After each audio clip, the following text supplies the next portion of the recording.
அதாவது ஒரு குற்றச்சாட்டு முன் வச்சோம்னா, அந்த குற்றச்சாட்டு என்ன ஏதுன்னு விசாரிச்சு அதுக்கு ஒரு தீர்வு காணணும்ல.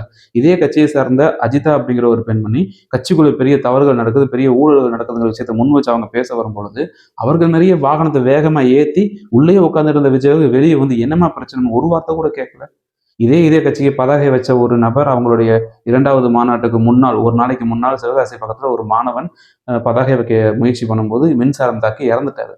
அவருடைய இறப்புக்கு ஒரு வருத்தம் தெரிவிக்கல. அதே மாதிரி அவர்களுடைய கரூர் நிகழ்வு நடந்த 42 பேருடைய மரணத்துக்கு இன்னைக்கு வரைக்கும் வருத்தம் சம்பந்தப்பட்ட விஷயத்த எதையுமே அவர் வந்து வெளிப்படுத்தல.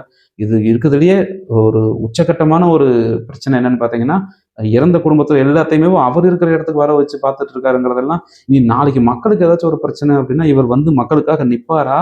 இல்ல மக்கள் எல்லாத்தையுமே அவர் இருக்கிற இடத்துக்கு வர வச்சு அதையும் பார்ப்பாரா? இல்ல அங்கேயே கம்முனு இருப்பாரா? இன்னைக்கு இருக்கக்கூடிய பிரச்சனைக்கு எதுவுமே கருத்து தெரிவிக்காம அமைதியாவே இருப்பாரா? அப்படின்னா, எவ்வளவு பெரிய ஆபத்தான ஒரு அரசியல் இந்த விஜய் அவர்களுடைய அமைதி அப்படிங்கிறது.